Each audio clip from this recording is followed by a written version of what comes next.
আজকে আমরা সবাই শাহ জহুরুদ্দিন আল কাদরি রহমতুল্লাহ আলাই ওনার উরস শরীফে উপস্থিত হয়েছি। আমি এখানে এসে খুবই আনন্দিত বোধ করছি। এই মঞ্জর দেখে, এই দৃশ্য দেখে যে আজকে বিভিন্ন জায়গা থেকে হাজার হাজার মানুষ এসে উপস্থিত হয়েছেন। যার উরস শরীফ আজকে আছে তিনি উপমহাদেশের একজন বিখ্যাত ওয়ালি হযরত সৈয়দনা ও মৌলানা ও আকানা সৈয়দ শাহ মুর্শিদ আলী আল কাদরি আল হাসানি ওয়াল হুসাইনি আল জিলানি আলা জদ্দিহি নবীনা আলাইহিস সালাম তার মুরিদ এবং তার খলিফা আছেন। হুজুর মওলা পাক ইনাকে ফয়েজ দিয়েছেন এবং হুজুর মওলা পাকের জাতে মুবারক শরীয়ত, তরিকত, হকিকত, মারফতের একটা সমুদ্র ছিল। সেই সমুদ্র থেকে তিনি শাহ জহুরুদ্দিন আল কাদরিকেও আতা করলেন, আর আজকে তিনিও একটা সমুদ্র হয়ে গেছেন। সেই জন্য হাজার হাজার লোকের ঢল আপনি এখানে দেখছেন। অলিয়া আল্লাহদের অন্তরে আল্লাহর ইশক থাকে, তাদের অন্তর আল্লাহর ইশক থেকে, মোহব্বত থেকে জ্বলে ওঠে। সেই ইশকের আগুন যে যে তাদের নিকটে আসেন তারা সেই ফয়েজ নিবার যোগ্য থাকেন, তারা সেটাকে নিয়ে নেন। তারই মধ্যে একজন ছিলেন শাহ জহুরুদ্দিন আল কাদরি রহমতুল্লাহ আলাইহ। আর যখন কোনো ওয়ালি আল্লাহ ফয়েজ দিয়ে দেন, যাকে ফয়েজ ট্রান্সফার করেন তিনি আবার সেই ফয়েজের সরচশমা হয়ে যান, মম্বা হয়ে যান, সেন্টার হয়ে যান এবং তার কাছে সবাই ফয়েজ দিতে আসে। আজকে তারই প্রমাণ আমরা দেখতে পাচ্ছি। এখানে আমার আগে অনেক বক্তৃতা করলেন, আমি শুনছিলাম এবং আমার পরেও অনেকে বলবেন।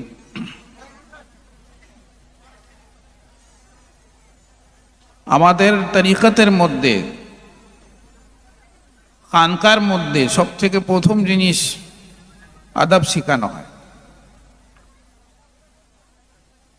যতক্ষণ না কেউ আদব শিখবে সে এই রাস্তায় এগিয়ে যেতে পারবে না।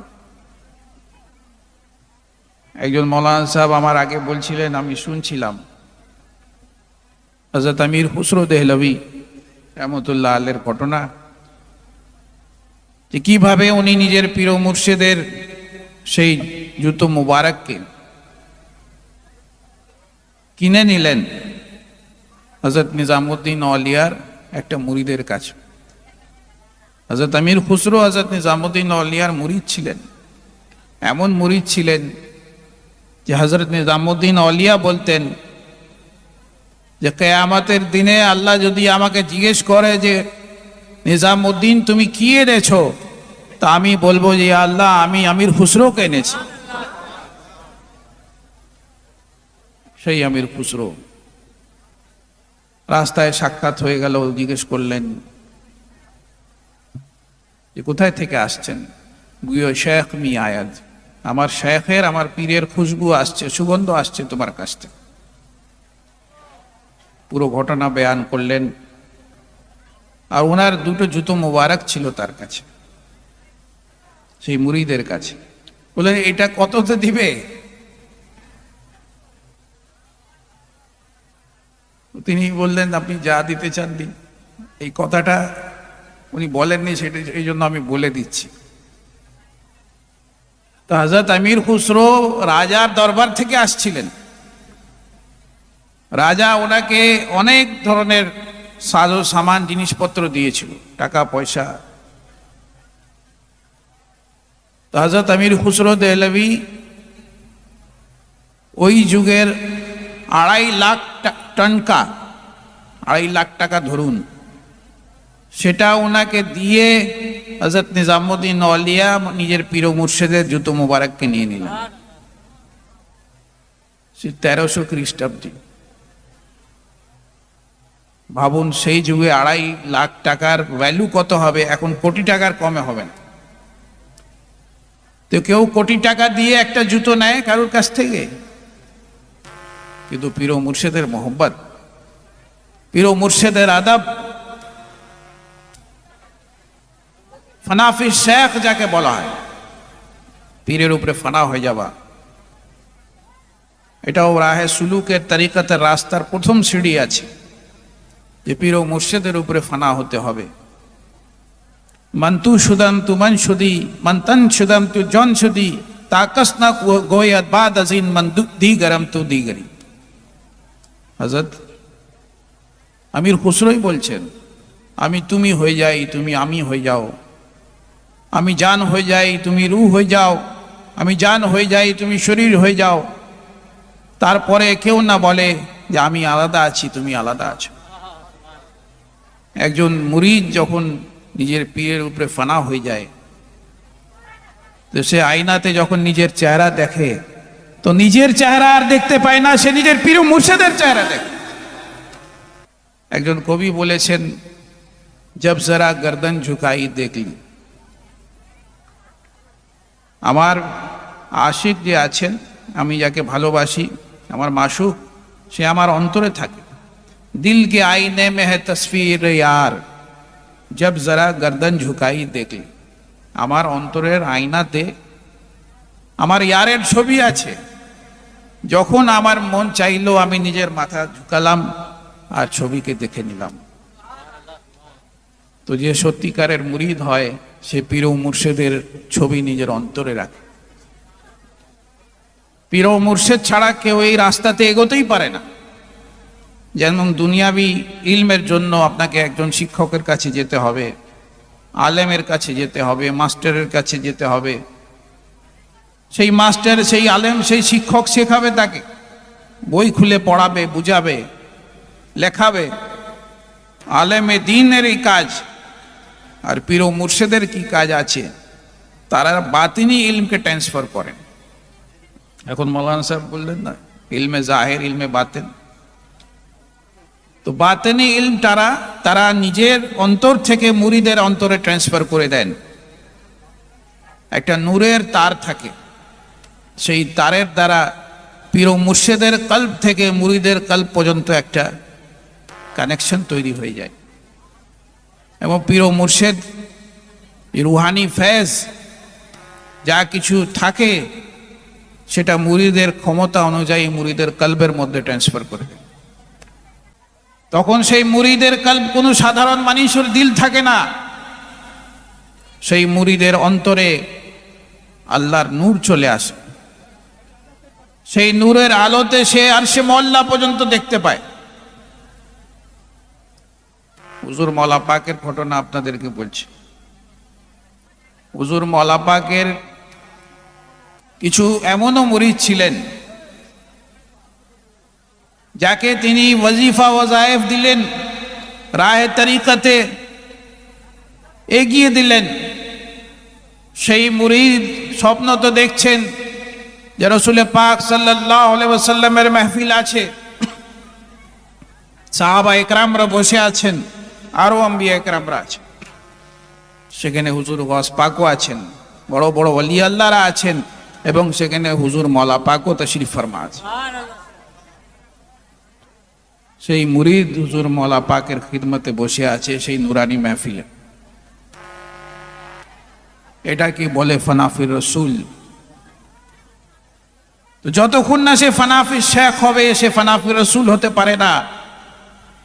তাকে রসুলে পাকের মাহফিলে পৌঁছে দিলেন। ব্রাদারানে ইসলাম, এই ধরনের অনেক উদাহরণ আছে। হযরত নিজামুদ্দিন আউলিয়া যখন দেখলেন হযরত আমির খুসরো দেহলভী নিজের মাথায় করে সে জুতো মুবারক নিয়ে আসছেন, তো হেসে বললেন, যে আমির খুসরো, তুমি খুব সস্তাতে আমার জুতো পেয়ে গেলে। তো পীর মুরিদের যে রিশতা হয়, যে কানেকশন হয়, সেটা সবাই বুঝতে পারেন। পীর যে হন রুহানি বাপের মতন। কিয়ামতের দিনে সমস্ত আত্মীয়তা সম্পর্ক বিচ্ছিন্ন হয়ে যাবে। ছেলে বাপকে দেখে পালাবে, বাপ ছেলেকে দেখে পালাবে, স্বামী স্ত্রীকে দেখে পালাবে, কেউ কারোর দিকে তাকাবে না, নফসা নফসির আলম হবে। কিন্তু যিনি পীর ও মুর্শেদ হবেন, পীরে কামেল হবেন, সেই পীর ও মুর্শেদের ছত্র ছায়াতে সে মুরিদ থাকবে। পীর ও মুর্শেদ নিজের মুরিদকে দেখে পালাবেন না, বরঞ্চ নিজের মুরিদকে সঙ্গে নিয়ে আসবেন, আল্লাহর দরবারে তাকে নিয়ে যাবেন, রাসূল পাক সাল্লাল্লাহু আলাইহি ওয়াসাল্লামের কাছে নিয়ে যাবেন এবং তার শিফাত করাবেন। পীরি মুরিদির যা রিশতা আছে, যা কানেকশন আছে, রুহানি রিশতা। রূহ যে হয় কোনোদিন ফানা হয় না। আল্লাহ তাআলা রূহকে তো সৃষ্টি করে দিয়েছেন অনেক আগেই। যখন মানুষের জন্ম হয়, জন্মের আগে ফেরেশতারা এসে রূহ ফুঁকে দিয়ে যান মায়ের গর্ভে। জন্ম হয়, আবার বাচ্চা হয়, বাচ্চা থেকে বড় হয়, বড় থেকে আবার বুড়ো হয়, বুড়ো থেকে আবার সে শেষ হয়ে যায়, এই দুনিয়া থেকে রুখসত হয়ে যায়। তাকে কবরে দিয়ে দেওয়া হয়। ফেরেশতারা তার রূহকে আবার তার শরীরে ঢুকিয়ে দেন, প্রশ্ন উত্তর হবে তার জন্য তাকে প্রস্তুত করেন। প্রশ্ন উত্তর করা হয়, যদি কামিয়াব হয়ে যায় তো তার রূহকে এলাইনে নিয়ে যাওয়া হয়, আর যদি প্রশ্ন উত্তরে ফেল করে যায় তার রূহকে সিজ্জিনে রেখে দেওয়া হয়, যেখানে আযাব সে পেতে থাকে কিয়ামত পর্যন্ত। এলাইনে যারা নেককার বান্দা আছেন তাদের রূহের সাথে তারা থাকে। তো রূহ কোনোদিন ফানা হয় না। তো এই যে রুহানি রিশতা বলা হয়েছে পীর আর মুরিদের, এটা কি আছে? এই রুহানি রিশতা যেমন রূহ ফানা হয় না, এই পীরি মুরিদির রিশতাও কোনোদিন ফানা হবে না, কিয়ামতের দিনেও থাকবে। কিয়ামতের দিনে শারীরিক বাপ নিজের আওলাদকে দেখে পালাবে, কিন্তু যে রুহানি বাপ আছেন, যিনি পীর ও মুর্শিদ আছেন, তিনি নিজের মুরিদকে দেখে পালাবেন না, বরঞ্চ তিনি মুরিদকে নিজের কাছে ডাকবেন, তার ভয়কে দূর করবেন, তাকে নিজের সঙ্গে রাখবেন। এটা হচ্ছে পীরি মুরিদির রিশতা। তো পীর ও মুর্শিদের দরবারে আদব শেখানো হয়। হযরত আব্দুল্লাহ ইবনে মুবারক রহমতুল্লাহ আলাইহি, খুব বড় বুজুর্গ ওলি আল্লাহ, তিনি বললেন যে আমি 30 বছর পর্যন্ত শুধু আদব শিখেছি, আর তারপরে 20 বছর আমি ইলম শিখেছি। যদি কেউ আদব শিখে যায় সে ইলমেও কামিয়াব হয়ে যাবে।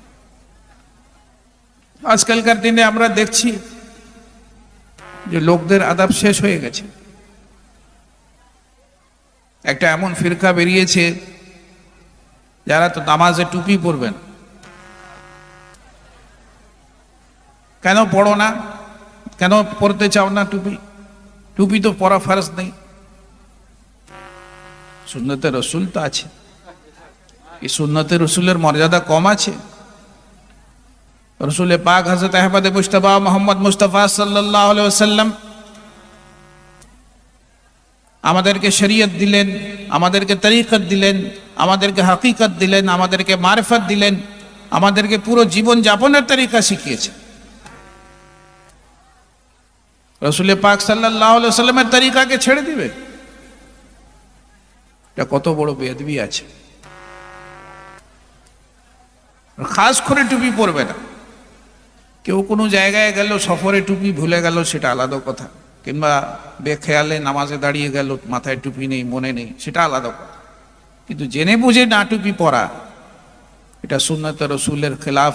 তারকে সুন্নত করা কাসদান গুনাহে আযীম আছে, জেনে বুঝে যদি কেউ তারকে সুন্নত করে। নামাজের আদাব আছে। আপনারা জানেন, যদি কেউ নামাজ পড়ে তার সামনে থেকে যেতে মানা আছে। রসুল পাক সাল্লাল্লাহু আলাইহি ওয়াসাল্লাম 40 শব্দ ব্যবহার করেছে। সে 40 বছরও হতে পারে, সে 40 দিনও হতে পারে। যদি কেউ নামাজ পড়ছে তো তার সামনে থেকে যাবে না, নিষেধ করা হয়েছে। আজকালকার দিনে আমরা দেখি যে মানুষ নামাজে দাঁড়িয়েছেন, তার আগে কেউ নামাজ পড়ছেন, সে খুব সহজভাবে তার নামাজের সামনে থেকে চলে যান। এটা আদাবের খেলাফ আছে। রোজার আদাব, আপনারা যখন রোজা রাখেন তো রোজার কাম কি আছে? মিথ্যে কথা বলা চলবে না, শরীয়তের পাবন্দি করতে হবে, খাওয়া দাওয়া বন্ধ করে দিতে হবে ফজর থেকে নিয়ে মাগরিব পর্যন্ত। আরো অনেকগুলো জিনিস আছে। এটা হচ্ছে রোজার আদব। রোজার দিনে যদি কেউ অসুস্থ থাকে, রোজা না রাখতে পারে, তাকে বলা হয় যে আপনি একটা কামরায় লুকিয়ে খান, সবার সামনে খাবেন না। এটা রমজান মাস চলছে, রমজান শরীফের একটা আদব আছে। সবার সামনে খাওয়াটাও বেয়াদবি, যদিও সে অসুস্থ, কিন্তু রমজান শরীফের এহতেরামের জন্য তাকে বলা হয় যে লুকিয়ে খাও।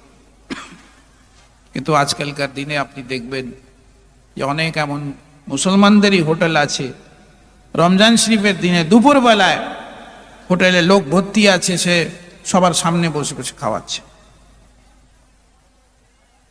এটা রমজান শরীফের গুস্তাখি, বেয়াদবি।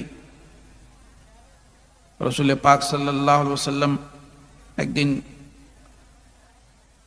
মসজিদে নববীতে মিম্বরে উঠছেন, এরকম সময় আমিন বললেন, আবার দ্বিতীয়বার আমিন বললেন, তৃতীয়বার আমিন বললেন। সাহাবায়ে কেরামরা জিজ্ঞেস করলেন, ইয়া রাসূলুল্লাহ সাল্লাল্লাহু আলাইহি ওয়াসাল্লাম, আপনি 3 বার আমিন বললেন মিম্বরে ওঠার সময়, কি ব্যাপার আছে? সাহাবায়ে কেরামরা আরজ করলেন, রাসূল পাক সাল্লাল্লাহু আলাইহি ওয়াসাল্লাম ইরশাদ করলেন যে আমার কাছে জিবরাইল আমিন এসেছিলেন, তিনি বললেন যে রমজানের মুবারকের মাস পেল, সে রমজানে মেহনত করে মুশাক্কত করে নিজের মাগফিরাত করাতে পারল না, সে বরবাদ হয়ে গেল, হালাক হয়ে গেল। আমি আমিন বললাম। দ্বিতীয়বার বললেন যে নিজের বাপ কিংবা মাকে বৃদ্ধকালে বুড়ো অবস্থায় পেল, কিন্তু তার খিদমত করে জান্নাত কামাতে পারল না, সে হালাক হয়ে গেল। আমি আমিন বললাম। তারপরে যার সামনে আমার নাম নেওয়া হলো, কিন্তু সে আমার উপরে দুরূদ পড়ল না, সে হালাক হয়ে গেল। আমি আমিন বললাম। তো রমজানুল মুবারকের মাস যে আছে আমাদের জন্য একটা তোহফা,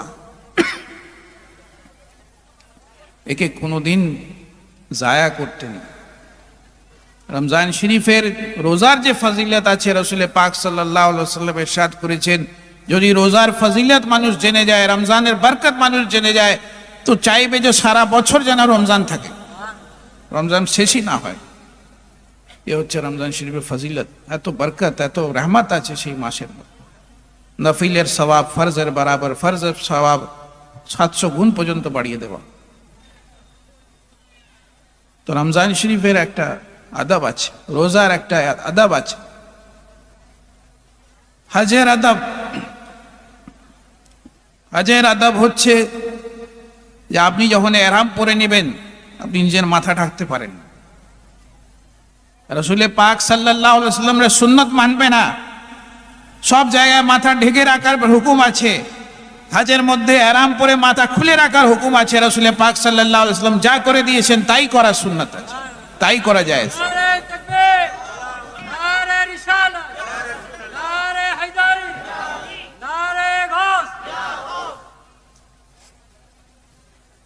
তো যে ব্যক্তি রাসূল পাক সাল্লাল্লাহু আলাইহি ওয়াসাল্লামের তরিকায় চলে, ওনার সুন্নতের উপরে আমল করে, যেটা রাসূল পাক করেছেন সেটা করে, সেটাই তার মাগফিরাতের জরিয়া হয়ে যাবে। অনেকে বলে, এমন বেয়াদব আছে, তারা বলে যে রসুলের চাইলে কি হয়, আল্লাহ যা চাইবে তাই হবে। আরে আল্লাহর সাথে রসুলের কেন তুলনা করছে? আল্লাহ আল্লাহ আছেন, রসুল রসুল আছেন। আল্লাহ তাআলা সেটাই চাইবেন কিয়ামতের দিনে যেটা রসুল আকরাম হযরত মুহাম্মদ সাল্লাল্লাহু আলাইহি ওয়াসাল্লাম চাইবেন, যেটা রসুলে পাক পছন্দ করবেন সেটাই আল্লাহ তাআলা চাইবেন। কিয়ামতের দিনে কাউকে বলার ক্ষমতা হবে না, মুখ খোলার ক্ষমতা হবে না। বড় বড় আম্বিয়ারা থরথর কাঁপবেন, উম্মতিরা মানুষরা যাবেন ওনাদের কাছে, বলবেন আজকে আমার বলার নেই, তুমি অন্য কারোর কাছে যাও। এভাবে মুসা আলাইহিস সালাম, ঈসা আলাইহিস সালাম, নূহ আলাইহিস সালাম, ইব্রাহিম আলাইহিস সালাম, আদম আলাইহিস সালাম সবার কাছে যাবে। অবশেষে আমাদের আকা রাহমাতুল লিল আলামিন হযরত আহমদ মুজতবা মুহাম্মদ মুস্তাফা সাল্লাল্লাহু আলাইহি ওয়াসাল্লামের খিদমতে সবাই হাজির হবেন আর বলবেন, ইয়া রাসূলুল্লাহ সাল্লাল্লাহু আলাইহি ওয়াসাল্লাম, আপনি আল্লাহর মাহবুব আছেন, আপনি আমাদের জন্য শিফাত করুন আল্লাহর কাছে। রসুল পাক বলবেন যে আজকের জন্যই আমাকে নিযুক্ত করা হয়েছে।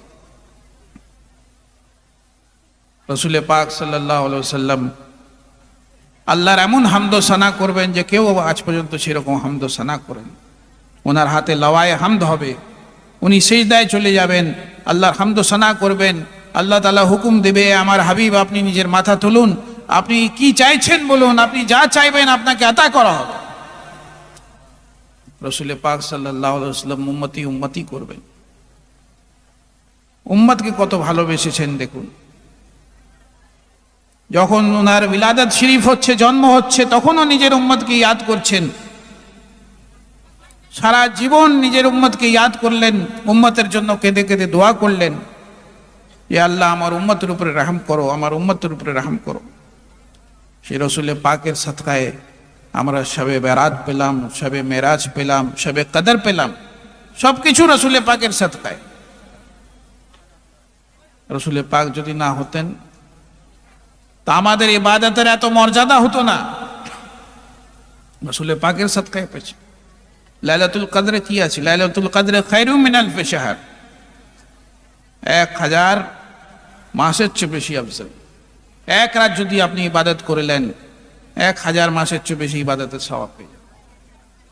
তো ব্রাদারান ইসলাম, রসুল পাকের সাদকায়ে পেয়েছি আমরা। রসুল পাককে ছেড়ে কেউ কামিয়াব হতে পারে না কোনোদিন। আর কিয়ামতের দিনে রসুল পাক সাল্লাল্লাহু আলাইহি ওয়াসাল্লাম আল্লাহর কাছে যা ফরিয়াদ রাখবেন আল্লাহ তাআলা সেটাই কবুল করবেন। বারবার সিজদায় যাবেন, বারবার আল্লাহ বলবেন যে আমার হাবিব আপনি নিজের মাথা তুলুন, আপনি কি চাইছেন বলুন, আপনি যা চাইছেন সেটাই আজকে পুরো করা হবে। উম্মতি উম্মতি বলবেন, আল্লাহ বলবেন আপনি যাকে চিনেন তাকে জাহান্নাম থেকে বের করে নিয়ে জান্নাতে প্রবেশ করে। বারবার যাবেন, বারবার বের করে নিয়ে আসবেন। একবার বলে দিলেই তো সবকিছু হয়ে যেত। রসুল পাক সাল্লাল্লাহু আলাইহি ওয়াসাল্লাম যে দোয়া চাইলেন, আল্লাহ তাআলা যদি চাইতেন একবারেই সবাইকে বের করে দিতেন, কিন্তু আল্লাহ তাআলা রসুল পাকের মর্যাদা দেখাতে চান। আপনি যদি আমার কাছে এসে একটা কথা বারবার বলেন, আমি একবার শুনবো, দুবার শুনবো, তিনবার শুনবো, তারপরে বিরক্ত হয়ে যাব। আপনি একই কথা বারবার বলেন, কেন বারবার বলছেন? কিন্তু রোজ কিয়ামতে রসুল পাক সাল্লাল্লাহু আলাইহি ওয়াসাল্লামের মর্যাদা দেখাবার জন্য আল্লাহ তাআলা বারবার ওনার থেকে বলাবেন, বারবার ওনার দোয়া কবুল করাবেন, আর বারবার জান্নাতীদেরকে জান্নাতে পাঠাবেন। তো কি মাকাম আছে রসুল পাক সাল্লাল্লাহু আলাইহি ওয়াসাল্লামের।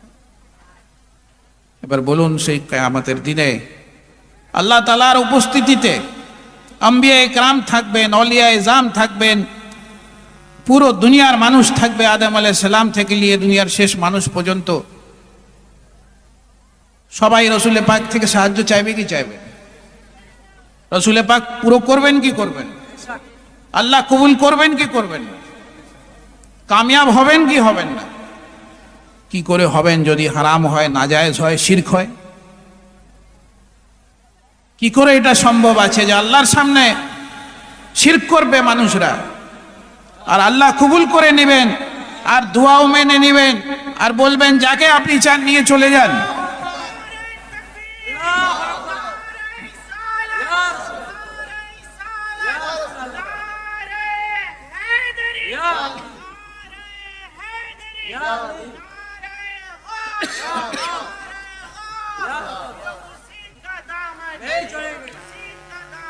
বলার উদ্দেশ্য হচ্ছে যে আম্বিয়াদের কাছ থেকে চাওয়া, ওলিয়া আল্লাহদের কাছ থেকে চাওয়া এটা জায়েজ আছে। যদি কেউ আল্লাহ ভেবে চায় সেটা না জায়েজ, কিন্তু আল্লাহর রসুল ভেবে আপনি চাইছেন, আপনি এটা ভাবছেন যে আসল সাহায্যকারী আল্লাহ তাআলাই আছে, আল্লাহর জাত আছে, हकीकी मददगार अल्लाह की जात है, अंबिया इकराम वसीला है, औलिया एजाम वसीला है। যদি এই আপনার নিয়ত থাকে, আকীদা থাকে, তো কোনোদিন শিরক হবে না। তো এই হাদিস শরীফ আমাদের জন্য সবথেকে বড় প্রমাণ আছে। যদি আম্বিয়াদের কাছে চাওয়া শিরক হতো, সাহায্য চাওয়া শিরক হতো, তাহলে এই হাদিস শরীফ রাসূল পাক সাল্লাল্লাহু আলাইহি ওয়াসাল্লাম কোনোদিন বলতেন না। তো ব্রাদারানে ইসলাম, একটা কথা মনে রাখবেন, যে জিনিস দুনিয়াতে শিরক হবে সেই জিনিস চিরকাল শিরক হবে। এমন নাই এখানে শিরক, ওখানে জায়েজ, ওখানে না জায়েজ, এখানে জায়েজ। যেটা শিরক সেটা শিরক, যেটা হারাম সেটা হারাম, যেটা হালাল সেটা হালাল। তো আজকে আমরা ওনার ওরসে এসেছি, ওনার ওয়াসিলাতে লোকরা চাইছেন, উনি হুজুর মওলা পাক থেকে ফয়েজ পেয়েছেন, যে ফয়েজ উনি মওলা পাক থেকে পেয়েছেন সেই ফয়েজ উনি দুয়ার রূপে নিজের চাহনেওয়ালাদেরকে আতা করে দিচ্ছেন, দিয়ে দিচ্ছেন। রাসূল পাক সাল্লাল্লাহু আলাইহি ওয়াসাল্লামের মাজারে মুকদ্দাসে কিভাবে যাবেন তার সম্বন্ধেও উলামায়ে দ্বীনরা লিখেছেন, এমনকি দেওবন্দি আলেমরা নিজের বইয়ে লিখেছেন। মৌলানা জাকিরিয়ার বই পড়ে দেখুন তিনি কি লিখেছেন। আলেমে দ্বীনরা বলেছেন, যখন আপনি রাসূল পাক সাল্লাল্লাহু আলাইহি ওয়াসাল্লামের মাজারে মুকদ্দাসের দিকে যাবেন, পাক সাফ অবস্থায় ওযুর হালতে আদব এহতেরামের সাথে যাবেন, দরুদ শরীফ পড়তে পড়তে যাবেন। আর যখন আপনি মসজিদে নববীর দুয়ারে পৌঁছে যাবেন, সেখানে পৌঁছে আপনি সালাম পেশ করবেন, আসসালামু আলাইকা ইয়া রাসূলুল্লাহ, আসসালামু আলাইকা ইয়া হাবিবাল্লাহ, আসসালাতু ওয়াসসালামু আলাইকা ইয়া নবী আল্লাহ। মসজিদে নববীর দুয়ারে লেখা আছে সালাম, যারা হজ করতে গেছেন তারা জানেন। তো যদি আম্বিয়ারা শুনতে পান না, তো অত দূর থেকে কেন সালাম পেশ করার হুকুম হচ্ছে? কেন লেখা আছে গেটের উপরে যে সালাম পড়ো? রাসূল পাকের রওজা শরীফ যে আছে, যে মসজিদে নববীর গেট অনেকটা তফাৎ আছে, অনেক বড় এলাকা। তো যদি তারা দূর থেকে শুনতে পান না, তা আপনি কেন সালাম পেশ করছেন? একটা সাধারণ কবরস্থানে যদি আপনি যান, মুসলমানদের কবরস্থানে, সেই কবরস্থানে যাওয়ার আদব আছে, আসসালামু আলাইকা ইয়া আহলাল কুবুর বলার হুকুম হাদিস শরীফের মধ্যে। তো সাধারণ কবরবাসী শুনছেন, আল্লাহ রসুল শুনছেন না? এই আকীদা আছে তোমার।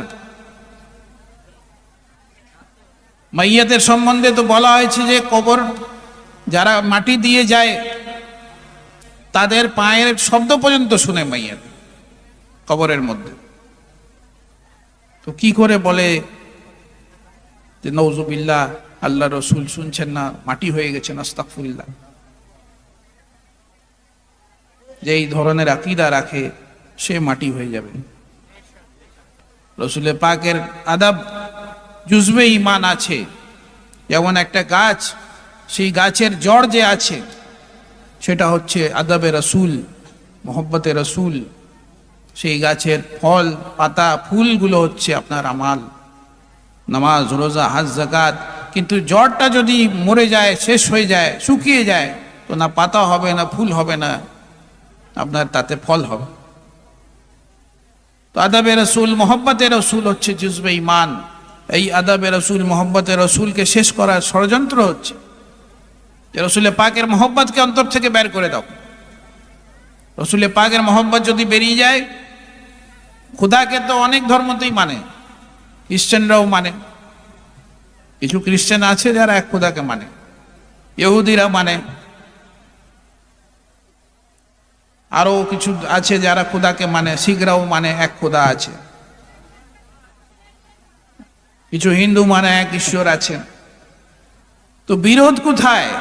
রসুলে পাক সাল্লাল্লাহু আলাইহি ওয়াসাল্লামকে নিয়ে বিরোধ করে, যে তোমরা যে বলো ইনি আল্লাহর নবী আছেন, শেষ নবী আছেন, এই কথাকে আমরা মানব না। এটাই ইহুদিদের লড়াই ছিল, যেটা আজ পর্যন্ত চলছে। আর তারা নিজের এজেন্টদেরকে মুসলমান বানিয়ে মুসলমানদের ভিতরে ঢুকিয়ে দিয়েছে। রসুলে পাকের আদবকে তাদের অন্তর থেকে, মুসলমানদের অন্তর থেকে মুছে দাও, শেষ করে দাও, ইসলাম নিজেই ধ্বংস হয়ে যাবে।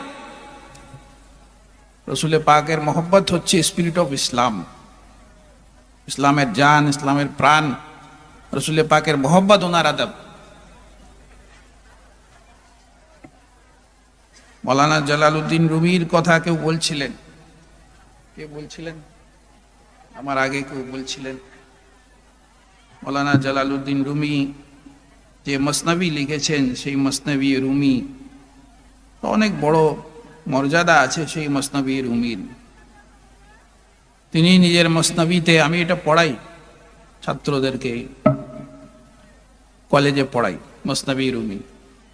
তিনি বলছেন, কারে পাকান রা কিয়াস খুদ মগীর গরচে বাশদ দর নবিশতন শের ও শির। পাক লোকদের কাজকে নিজের মতন মনে করো না। যারা পাক আছেন, যারা আল্লাহর নবী আছেন, যারা আল্লাহর ওয়ালি আছেন, তাদেরকে নিজের মতন মনে করো না। গরচে বাশদ দর নবিশতন শের ও শির। যদিও শের আর শির লিখতে একই রকম লাগে। শিন ইয়েরে শের মানে হচ্ছে বাঘ, সিংহ। শিন ইয়েরে শির মানে হচ্ছে দুধ। লিখতে একই রকম লাগে, পড়তেও একই রকম লাগে, কিন্তু দুটোর মানে আলাদা আছে। जुमले आलम जीन सबक गुमराह शुद कम कसी जे अब्दाल हक आगाह शुद। जुमले आलम পুরো দুনিয়া এর কারণে গুমরাহ হয়ে গেছে। কম কসি যে আবদাল হক আগাহ শুদ। অনেক কম এমন লোক আছেন যারা আবদাল হক, আল্লাহর যারা আবদাল আছেন, তাদেরকে চিনতে পেরেছে। দেখতে আমাদের মতনই ওনারা আছেন। অলিয়া আল্লাহরাও মানুষের মতনই হন দেখতে, আম্বিয়ারাও মানুষের মতনই হন দেখতে, কিন্তু ওনাদের মর্যাদা সাধারণ মানুষ থেকে অনেক বেশি হয়। আকাশ পাতালের তফাৎ হয় তাদের মধ্যে, সাধারণ মানুষের মধ্যে। এই কথাটা বুঝে না যাদের অন্তরে নূর থাকে না, যাদের অন্তরে হিদায়াত থাকে না, যাদের অন্তরে আলো থাকে না, তারা এই কথাকে কোনোদিন বুঝে না। তারা শুধু বাহ্যিক দেখে, ইনিও তো আমাদের মতন মানুষ আছেন, ইনিও খাচ্ছেন, ইনিও শোচ্ছেন, ইনিও নামাজ পড়ছেন, ইনিও রোজা রাখছেন, কিন্তু আল্লাহর নিকট ওনাদের কি মর্যাদা আছে সেটা বুঝো। ইন্না আকরামাকুম ইনদাল্লাহি আতকাকুম। আল্লাহর কাছে সেই বড় আছে যে মুত্তাকি আছে। তাদের তাকওয়াকে দেখো, তাদের মধ্যে কত তাকওয়া আছে, কত পরহেজগারি আছে। তারা নিজের সব কিছু আল্লাহর জন্য বিসর্জন করে দিয়েছেন, কোরবান করে দিয়েছেন। সাধারণ মানুষকে এটা করতে পারে? হুজুর মওলা পাক 12 বছর পর্যন্ত ইবাদত করেছেন স্ত্রীগঞ্জের জঙ্গলে। সালাতে মাকুসি পড়েছেন। যদিও সালাতে মাকুসি কাদরিয়া তরিকার নেই, অন্য তরিকার আছে, কিন্তু কাদরিয়া তরিকার বুজুর্গরাও সালাতে মাকুসি পালন করেছে, আদা করেছে। সেটা পা মাথা নিচু করে পা উপর করে পড়তে হয়। এটা এমন নামাজ আছে, এটা এমন জিকির আছে। আপনি ভাবুন, যদি আপনি কিছুক্ষণের জন্য মাথা নিচে করে পা উপর করে থাকেন, আপনার চোখের মধ্যে অন্ধকার হয়ে যাবে পুরো।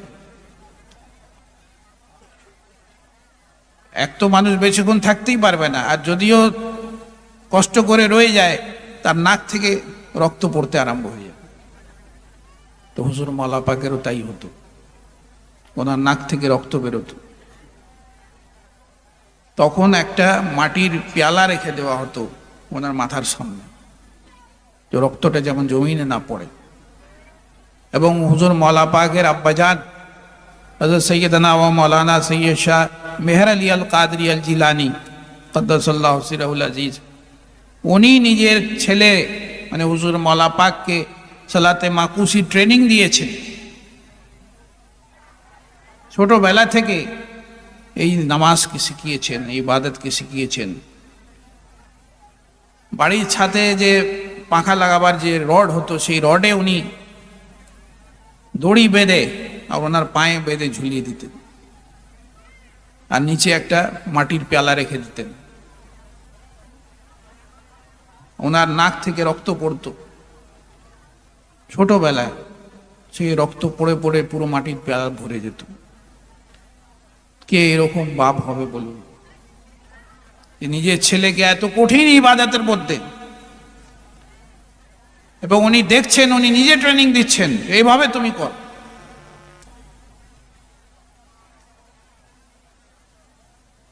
হাকিকত মারিফতের রাস্তায় উনি নিজে হাঁটিয়েছেন, নিজের শাহজাদাকে চলিয়েছেন। এবং যখন বিশাল শরীফ হচ্ছে আলা হুজুর পাকের, তখন হুজুর মওলা পাককে নিজের হুজরা শরীফে ডাকলেন। আশপাশে যারা ছিলেন তাদেরকে সরিয়ে দিলেন। মওলা পাকের আম্মাজান ছিলেন, তাকে বললেন যে তুমি আমার জন্য ক্ষীর বানিয়ে নিয়ে আসো, একটা বাহানাতে পাঠিয়ে দিলেন। আর হুজুর মওলা পাককে নিজের অন্তর থেকে, কলব থেকে ফয়েজ আতা করছেন, এভাবে জড়িয়ে রেখেছেন, কলবের সাথে কলব মিলে গেছে, আর এত নূর বেরোচ্ছে যে যেটা বয়ান করা অসম্ভব। যখন ভিতর থেকে আলো বেরোতে দেখলেন, দরজার ফাঁক থেকে দেখছেন এত আলো, এত রোশনি হচ্ছে, কি ব্যাপার? ওনার আম্মাজান যে দেখছেন যে বাপ বেটা দুইজন জড়িয়ে রেখেছেন একে অপরকে, আর অন্তরের সাথে অন্তরের মিল হচ্ছে, সেখান থেকে এমন নূর বেরোচ্ছে যেমন কয়েক হাজার মোমবাতিকেও জ্বালিয়ে দিয়েছে। দুনিয়া থেকে পর্দা নিবার সময় ফয়েজ দিয়ে তশরিফ নিয়ে গেলেন। মওলা পাকের মর্যাদা অনেক বড়। একটা ব্যক্তি ছিল, সে মেদিনীপুরেই থাকতো, সে চারদিকে ঘুরছে নিজের কাজ করাবার জন্য। ঘুরতে ঘুরতে সে ওড়িশায় চলে গেছে। ওড়িশায় যে একটা হিন্দুদের কেউ যোগী ছিল, তাকে বলেছে যে আমি মেদিনীপুর থেকে এসেছি, আমার এই কাজ, আপনি একটু সাহায্য করে দিন। তিনি বললেন যে মেদিনীপুরে একজন খুব বড় বাবা থাকেন, তুমি ওনার কাছে যাওনি, আমার কাছে এসছো, তুমি ওনার কাছে যাও, উনি তোমার কাজের সমাধান করে দিবেন, আমার কাছে কেন এসছো? উনি থাকতেন। তো হিন্দুদের মধ্যেও কিছু ব্যক্তি ছিলেন যারা হুজুর মওলা পাককে চিনতেন, যে আল্লাহ ওনাকে কি মর্যাদা আতা করেছে। তো এই ধরনের অনেক ঘটনা আছে। বীরভূমে যে মাজার শরীফ আছে দাতা শাহ বাবা, উনি মজজুব ওলি ছিলেন, দাতা বাবা। ওনার সম্বন্ধে বলা হয়েছে যে উনি গায়ে কাপড় পরতেন না। মজজুবদের হালত হয় সেরকম।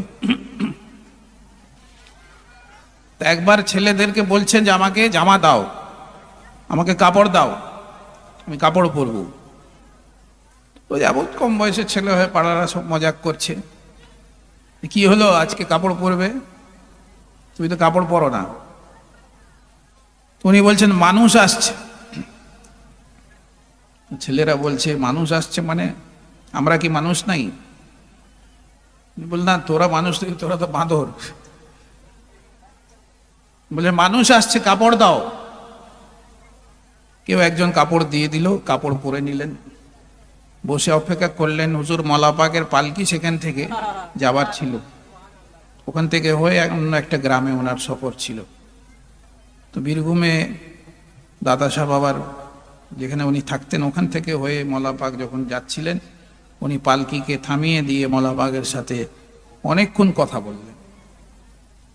রাজ ও নিয়াজের কথা, গোপনীয় কথা যেগুলো আছে সব মারিফতের, সেগুলো বললেন।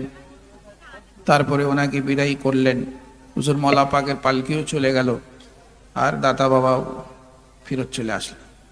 ফিরত এসে আবার কাপড় খুলে দিলেন।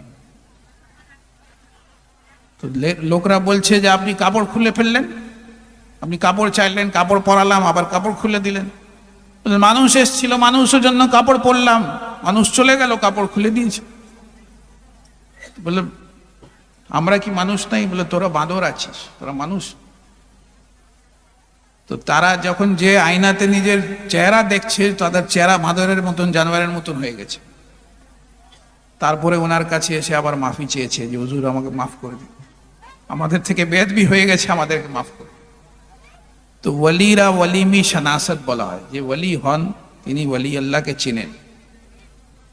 উনি জানতেন যে আল্লাহর ওয়ালি আসছেন, সেই জন্য উনি কাপড় চেয়ে কাপড় পরলেন, আর ওনার সাথে মারফতের আদান প্রদান করলেন, কথাবার্তা বললেন। তো বলার উদ্দেশ্য হচ্ছে যে আদব যে আছে তরিকতের মধ্যে সব থেকে বড় জিনিস। খামোশ দিল ভরি महफिल में चिल्लाना नहीं अच्छा, अदब पहला करीना है मोहब्बत के करीना। मोहब्बतेर যে সিঁড়ি আছে, রাস্তা আছে, তার মধ্যে প্রথম ধাপ হচ্ছে আদব। যদি আপনার মধ্যে আদব থাকে তো আপনি এই রাস্তাকে অতিক্রম করে চলে যেতে পারবেন। আর আমাদের মধ্যে আর অন্যদের মধ্যে তফাৎ এটাই আছে যে তাদের মধ্যে আদব নেই। আপনারা দেখেছেন যে কিভাবে কোরআন শরীফ পায়ে নিয়ে বসে পড়ে, হাঁটুর উপরে কোরআন শরীফ রেখে পড়ছে। আল্লাহ মাফ করো, আমি তো দেখেছি যে জুতো আছে তার উপরে কোরআন শরীফ রেখে পড়ছে, জুতোর উপরে কোরআন শরীফ রেখে পড়ছে। এমনও কিছু লোক আছে জুতো সামনে রেখে নামাজ পড়ছে। তো এই বেয়াদবি গুলো করা উচিত নাই। বা আদব বা নসিব, বেয়াদব বে নসিব, এটা সবসময় বলা হয়। এই আদব খানকাতে শেখানো হয়, পীর মুর্শিদের দরবারে শেখানো হয়, এবং এই আদব থেকে মানুষ কামিয়াব হয়। আমাদের দাদা হুজুরের দাদা হুজুর, হুজুর কুতবে বাঙ্গালা হযরত সৈয়দ শাহ গোলাম মুস্তফা আল কাদরি আল জিলানি, ওনার দাদা হুজুর, হুজুর মৌলা পাকের ভাই, তিনি লিখেছেন, लाते हैं तशरीफ हजरत महफिल मिलाद में, आते हो आओ अजीजों बादब बैठा करो, लाते हैं तशरीफ हजरत महफिल मिलाद में, है फरिश्तों की भी कसरत महफिल मिलाद में। महफिल मिलादे তোমরা আসছো, আদবের সাথে বসো। হযরত তশরিফ আনেন महफिल মিলাদে, ফেরেশতারা महफिल মিলাদে উপস্থিত থাকেন, কিন্তু সাধারণ মানুষ দেখতে পায় না। শাহ ওয়ালিউল্লাহ মুহাদ্দিস দেহলভী रहमतुल्लाह अलैह খুব বড় আলেমে দ্বীন ছিলেন, বুজুর্গ ছিলেন। ওনাকে আহলে হাদিসরাও মানে, সব ফিরকাই মানে প্রায়। উনি নিজের বই ফিউজুল হারামাইনের মধ্যে লিখেছেন যে একবার আমি কাবা শরীফের মধ্যে মেহফিলে মিলাদের উপস্থিত ছিলাম, মিলাদ শরীফে মেহফিলে। এরকম সময় আমি দেখতে পেলাম যে আকাশ থেকে বৃষ্টির মতন কিছু বর্ষণ হচ্ছে। আমি যখন কাশফ করলাম তো বুঝতে পারলাম যে এটা আকাশ থেকে আল্লাহর রহমতের নজুল হচ্ছে মেহফিলে মিলাদ, আর ফেরেশতারা আকাশ থেকে নামছেন সেই মজলিসে। তো শাহ ওয়ালিউল্লাহ মুহাদ্দিস দেহলভী বুজুর্গ ছিলেন, সেই জন্য উনি নিজের কাশফের দ্বারা বুঝতে পেরে গেলেন। তো মেহফিলে মিলাদে খুবই আদবের সাথে বসা উচিত, এহতেরামের সাথে বসা উচিত। এই মেহফিলে মিলাদ থেকে মানুষ নিজের তকদির চমকে নিয়ে যায়। এই যে আপনারা ওরসে এসছেন, আজকে আমি বলছিলাম যে উরুসের খানা আর ওয়ালিমার খানার মধ্যে আকাশ পাতালের তফাৎ। যদিও ওয়ালিমার খানাতে মানুষ বড় থেকে বড় চিকেন রান্না করায়, লাখ লাখ টাকা খরচ করে দেয়, কিন্তু উরুসের খানাতে যে শিফা আছে, সেই শিফা কোনো বিয়ে বাড়ির খানাতে, কোনো অন্য ধরনের খানার মধ্যে আপনি পাবেন না। এই খানাটা যদি মানুষ খেয়ে নেয়, এই নিয়ত করে যে আল্লাহ আমাকে শিফা আতা করে দিবে, সেই খানাটা খাবার সদকাতে আল্লাহ তাআলা তাকে শিফা আতা। তো এই যে তবরুক আছে, এরও আদব করা উচিত, এহতেরাম করা উচিত। হুজুর মৌলা পাকের ঘটনা একটা বলে আমি শেষ করব। একবার একটা ঝাড়ুদারনি হিন্দু মহিলা ছিল, সে রাস্তায় ঝাঁটা দিত। তো মৌলা পাকের দরবারের কাছ থেকে সে ঝাঁটা দিয়ে দিয়ে যাচ্ছে। সেই সময় মৌলা পাকের দরবারে মিলাদ শরীফ হচ্ছে, মিলাদ শরীফ শেষ হয়েছে। সেই ঝাড়ুদারনি গেটের কাছে এসে বসে গেছে যে আমিও কিছু পাবো এখান থেকে। খাদেম সাহেব সমস্ত মুরিদানদেরকে তবরুক বিতরণ করছেন।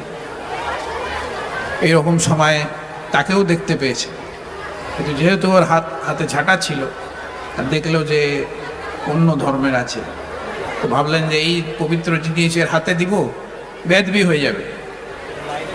দিল না, চলে গেল।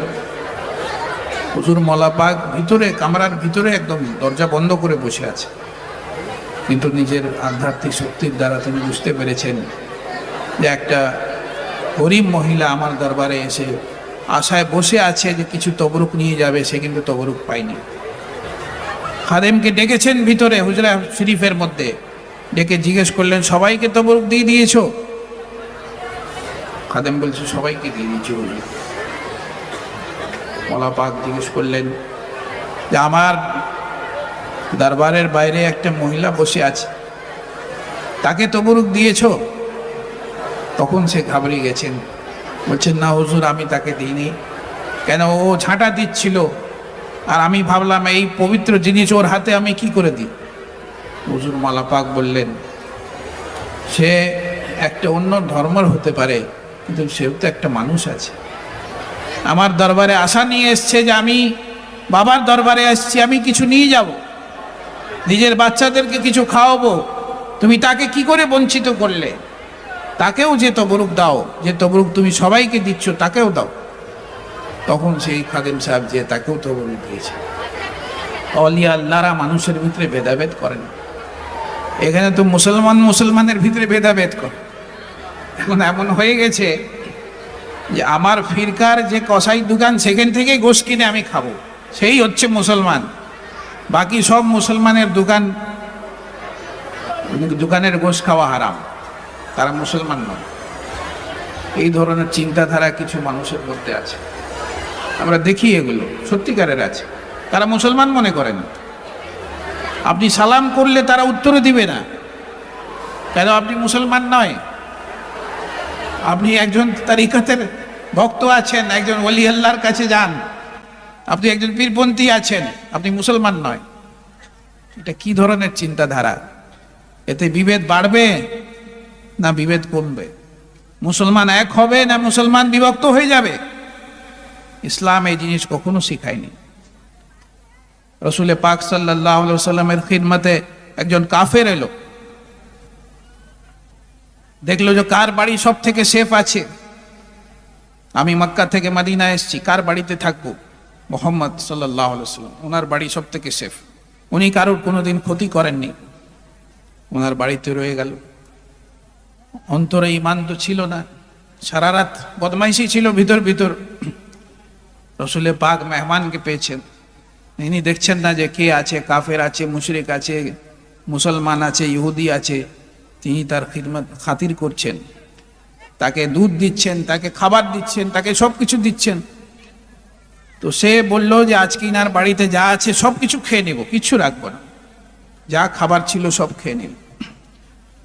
বেশি খাবার ফলে তার কি হলো? পেটে গুড়গুড়ি আরম্ভ হলো, পেট খারাপ হয়ে গেল, পায়খানা আরম্ভ হয়ে গেল। এত পায়খানা হলো যে রসুল পাক সাল্লাল্লাহু আলাইহি ওয়াসাল্লামের বিছানা মুবারকেও সে পায়খানা করল। তারপরে লজ্জায় সেখান থেকে ভোর ভোর উঠে পালালো। কিছু দূরত্বতে যাবার পরে তাকে মনে পড়লো যে আমি তো নিজের তলোয়ার ওখানে ছেড়ে চলে এসেছি, যদি কোনো মুসলমান আমাকে ধরে ফেলে, আমাকে মেরে দেয়, আমি কি করে রক্ষা করব নিজেকে? সে আবার রসুল পাক সাল্লাল্লাহু আলাইহি ওয়াসাল্লামের দরবারে ফিরে গেল। রসুল পাক নিজের কামরা ওকে থাকতে দিয়েছিলেন। এসে দেখছে যে রসুল পাক সাল্লাল্লাহু আলাইহি ওয়াসাল্লাম নিজের হাতে মোবারক থেকে সেই নোংরাটাকে পরিষ্কার করছেন, আর সাহাবায়ে কেরামরা উপর থেকে পানি ফেলছেন। এই দৃশ্য দেখে রসুল পাকের কদমে মোবারকে পড়ে গেল। রসুল পাক বললেন, ভাই তুমি এত কষ্ট করলে, তোমার শরীর খারাপ হয়ে গেল, যদি তুমি আমাকে বলতে আমি তোমার চিকিৎসা করাতাম, আমি তোমার যত্ন করতাম, কিন্তু তুমি না বলে চলে গেলে। রসুল পাকের কদমে মোবারকে পড়ে বলল, আপনি সত্যি আল্লাহর রাসূল আছেন, আপনি এত আমার তাকলিফকে বরদাস্ত করলেন, আমার জুলুমকে বরদাস্ত করলেন, কিন্তু আপনি আমার সঙ্গে এত ভালো ব্যবহার করছেন, সত্যি আপনি আল্লাহ রসুল আছেন। আশহাদু আল্লা ইলাহা ইল্লাল্লাহ ওয়া আশহাদু আন্না মুহাম্মাদান আবদুহু ওয়া রাসূলুহু। এই হচ্ছে ইসলামের আদর্শ।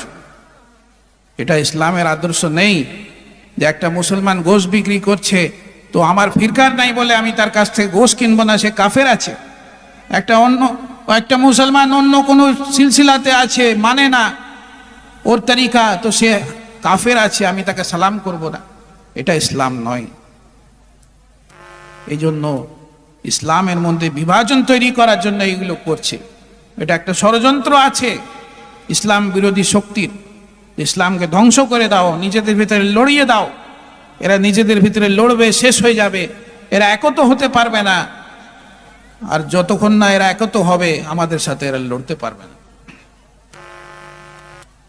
তো ব্রাদারানে ইসলাম, আমাদেরকে বুঝতে হবে আজকে কি দুর্দশা আছে মুসলমানদের। এই ফিলিস্তিনে হামলা করে হাজার হাজার মানুষকে শেষ করে দিল।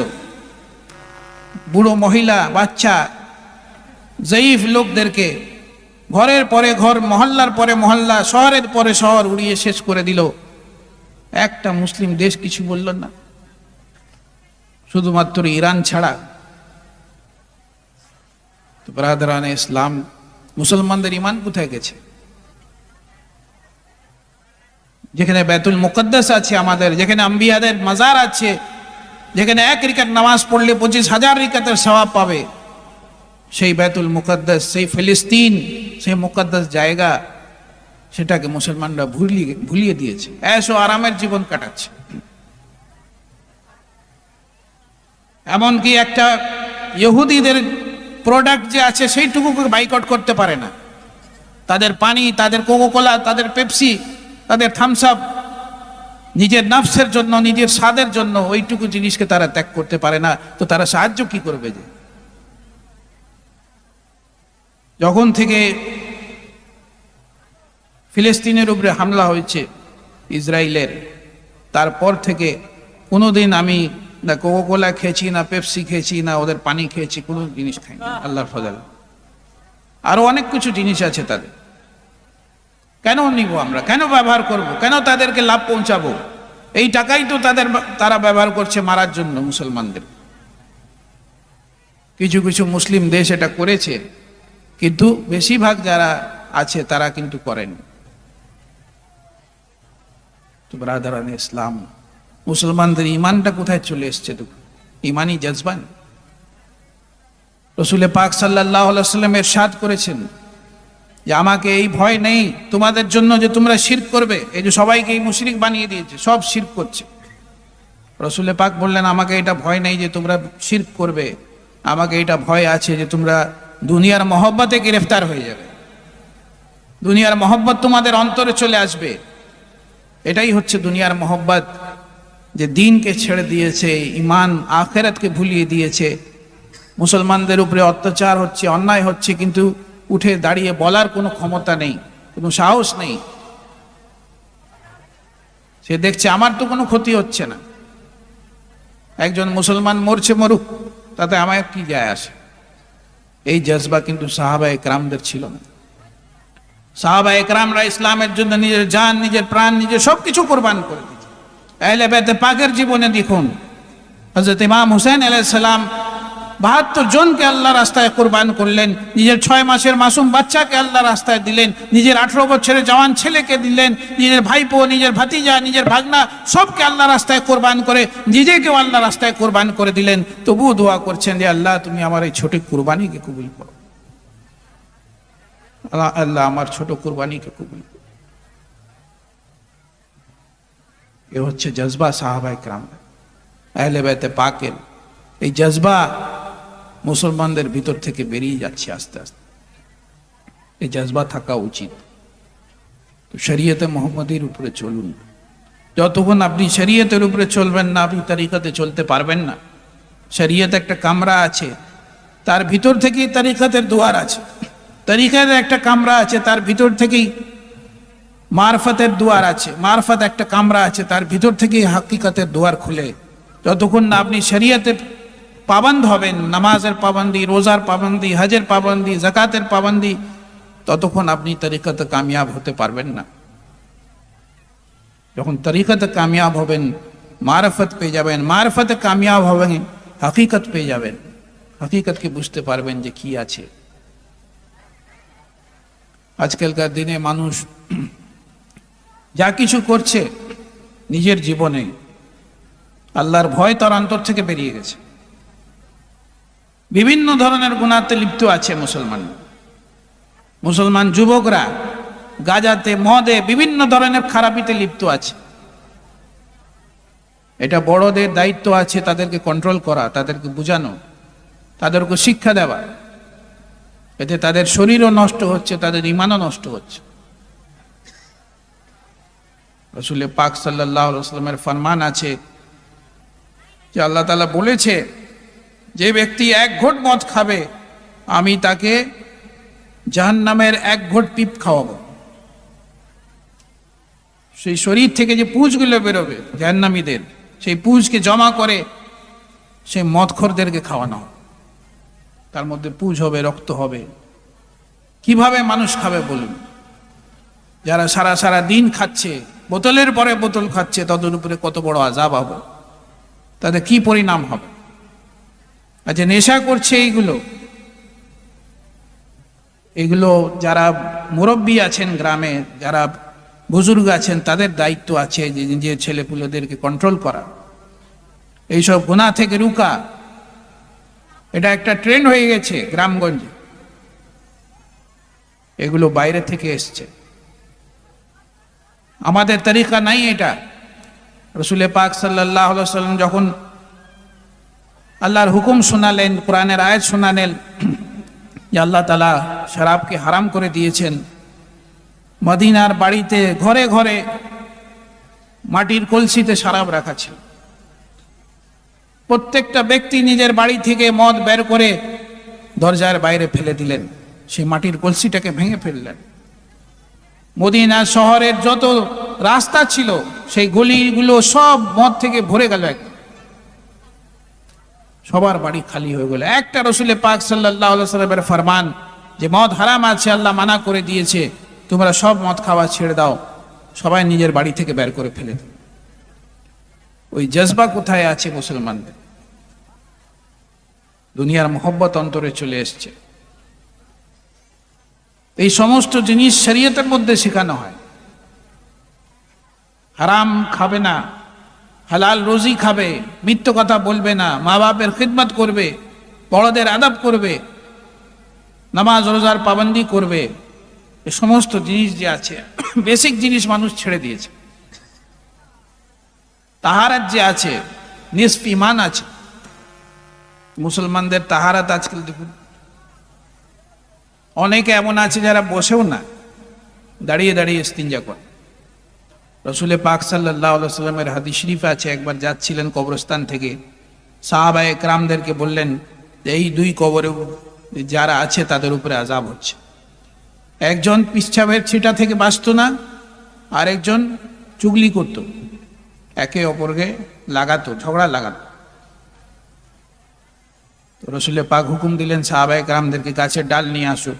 রাসূল পাক গাছের ডালকে দু টুকরো করে দুটো কবরের উপরে রেখে দিলেন, আর বললেন যতক্ষণ এই গাছের পাতাগুলো এর উপরে থাকবে, তাজা থাকবে, টাটকা থাকবে, ততক্ষণ এদের উপরে আযাব কম হবে। কেন? গাছের পাতা, ফুল সবকিছু আল্লাহর তাসবিহ পড়ে, তো যতক্ষণ সেটা টাটকা থাকবে আল্লাহর তাসবিহ করতে থাকবে। যেখানে আল্লাহর তাসবিহ হয় সেখানে আযাব হয় না। এখান থেকেই কবরের উপরে ফুল চাপানোর জাওয়াজ বের করেন উলামায়ে দ্বীনরা। কবরের উপরে যে ফুল চাপানো হয়, এখান থেকে জাওয়াজ নেওয়া হয়। তো বলার উদ্দেশ্য হচ্ছে যে সে পাক থাকার চেষ্টা করতো না, পিছাবের ছিটা থেকে বাঁচার চেষ্টা করতো না, তার কারণে তার উপরে আযাব হচ্ছে কবরের মধ্যে। আজকাল মানুষ এটাকে কত সাধারণ জিনিস ভেবে নিয়েছে, এর থেকে বাঁচারই চেষ্টা করে না। তো আমাদেরকে এইগুলো বুঝতে হবে। রাসূল পাক সাল্লাল্লাহু আলাইহি ওয়াসাল্লাম যা কিছু করেছেন, সেই সমস্ত আমাল যে সুন্নতে রাসূলের উপরে যে চলবে, আল্লাহ তাআলাও তার থেকে রাজি হয়ে যাবেন। সে কামিয়াব হয়ে যাবে, দুনিয়াতেও কামিয়াব হয়ে যাবে, আখিরাতেও কামিয়াব হয়ে যাবে। তো ব্রাদারানে ইসলাম, ওলি আল্লাহদের পথ অনুসরণ করুন। যারা আল্লাহর ওলি হন তাদেরকে কোনো দুঃখ হয় না, তাদেরকে কোনো ভয় হয় না। আলা ইন্না ওলিয়া আল্লাহ লা খাউফুন আলাইহিম ওয়া লা হুম ইয়াহজানুন। যারা আল্লাহর ওলি তাদেরকে কোনো দুঃখ নেই, তাদেরকে কোনো ভয় নেই। দুনিয়ার কোনো জিনিস যদি চলে যাও তাদের দুঃখ হয় না, যে আল্লাহ দিয়েছিল আল্লাহ ফেরত নিয়ে নিয়েছে। আল্লাহর দিক থেকে একটা পরীক্ষা। যারা ইতমিনানের সাথে কোনো জিনিস চলে যাবারতে ইতমিনান করলেন, সবর করলেন, তারাই আখিরাতে কামিয়াব হয়ে যাবে। তারা মনে করেন এটা আল্লাহর জিনিস ছিল, আল্লাহ তাআলা ফেরত নিয়ে নিয়েছে।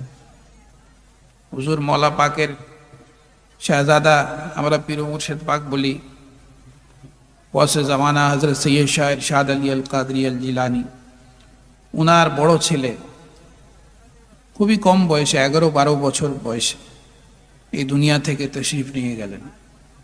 উনি এত ভালো ভালো মার্সিয়া পাক লিখেছেন ইমাম পাকের শানে, সেই অল্প বয়সে, যে মানুষ দেখলে আশ্চর্য হয়ে যাবে যে কি করে লিখলেন এত অল্প বয়সে।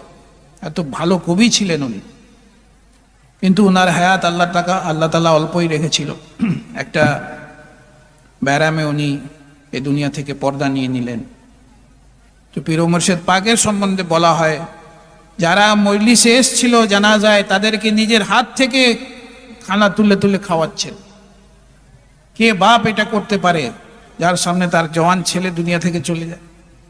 কিভাবে সাবার করলেন, আর কিভাবে লোকদের সাথে আখলাকের সাথে উনি ব্যবহার করলেন। সবাইকে নিজের হাত থেকে খাওয়াচ্ছেন তুলে তুলে। তো এটা হচ্ছে অলি আল্লাহদের তরিকা। অলি আল্লাহরা সাবার করেন। সাধারণ মানুষ বেসাবরা হয়ে যায়, কিন্তু অলি আল্লাহরা সাবার করলেন, বড় বড় পরীক্ষাতে সাবার করলেন। তো ব্রাদারানে ইসলাম, আমাদেরকে ওনাদের পথ অনুসরণ করা উচিত। এটা ওনাদের তরিকা আছে। আমি আর আপনাদের বেশি সময় নিব না।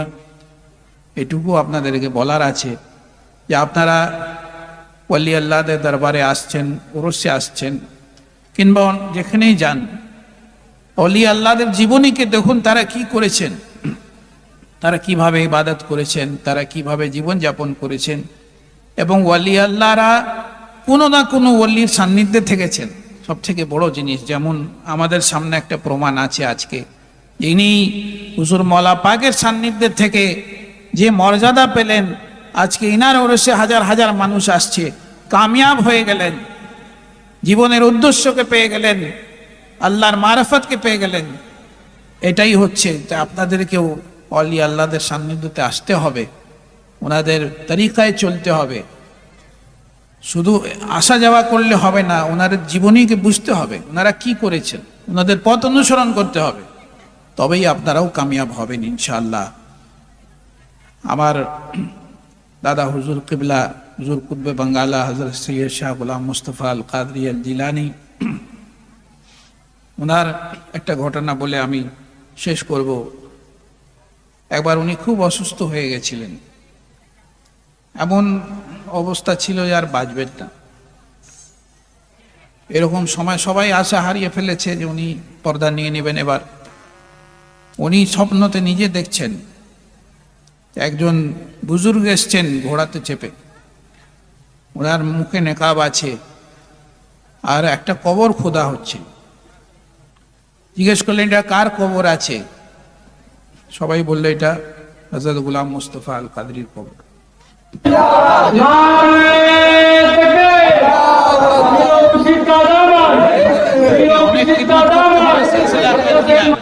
এখন এই দুনিয়া থেকে যাবে না, এই কবরকে বন্ধ করে দাও তোমরা।